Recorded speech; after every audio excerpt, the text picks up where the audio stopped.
नाज़रीन, आपने social media पर एक जुमला पढ़ा होगा, रेडियो दादाजी सुना करते थे और टैक्स मुझे अदा करना पड़ेगा।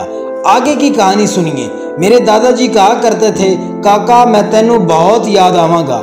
हुकूमत का बिजली के बिल में रेडियो फीस शामिल करने के बाद आज दादाजी बहुत याद आए हैं। सियाने लोग कहा करते हैं, अपने बड़ों की रवायात को याद रखने और उस पर अमल करने वाली कौमें हमेशा जिंदा रहती हैं, और हमारी हुकूमत ने अपने बड़ों को याद करने का बहुत अच्छा मौका फराहम किया है।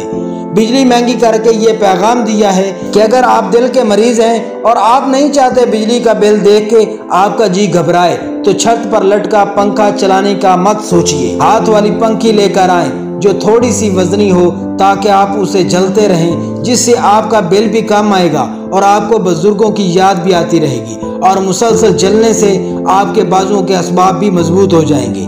अगर आपके घर में वाटर डिस्पेंसर है तो वो भी बंद कर दें। एक घड़ा लेकर आएं, उसमें पानी भर कर रखा करें, उससे पानी पिए। डिस्पेंसर से ठंडा पानी पीने को मिलेगा और मुफीद सेहत भी होगा। अपने घर में ट्यूबलाइट्स और एनर्जी सेवर से भी छुटकारा हासिल कीजिए, और अपने घर में सरसों की तेल के दिए ले आएं। शाम ढलते ही वो अपने बावर्ची खाने, गुस्ल खाने और अपने घर के कमरों में जला दीजिए, जिससे आपको मिलाती जिंदगी, गांव की याद और शहर की मिली जुली कैफियत का इदराक होगा, और यूं ही आप एक हाइब्रिड लाइफ की फील्ड में चले जाएंगे। घर के कपड़े धोने हैं तो घर के किसी करीबी खाल या नहर का इंतखाब कीजिए। खुद भी जाइए और अपने बच्चों को ले जाइए।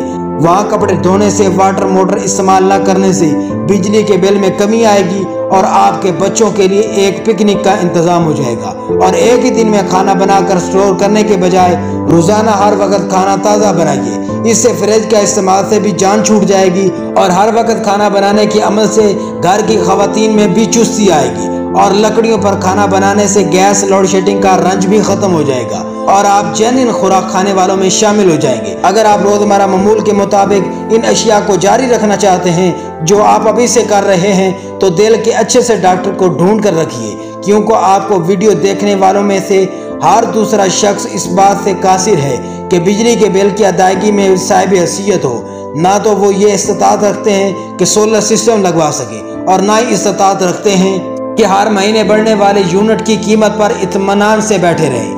जब दहाइयों पहले किसी गांव में बिजली की तार आया करती थी, जब पहला बल्ब किसी गांव में जलता था, तो लोग जौक दर जौक गांव के उस घर की तरफ चले आते थे, रोशनी देखते थे, उम्मीद लगाते थे कि कभी वो वक्त भी आएगा जब हमारी नस्ल अपनी रातों को भी रोशन कर सकेगी। अगर उन्हें मालूम होता मुस्तकबिल में इसके बिल की अदायगी के बायस लोग जिंदगी के खात्मे की तरफ राग़िब हो जाएंगे, लोग ज़हनी बीमारियों में मुब्तला हो जाएंगे, और लोगों को दिल का मरज लाहक हो जाएगा, तो वो कभी ऐसी उम्मीद ना लगाते। हम किस अज़ाब में मुब्तला हैं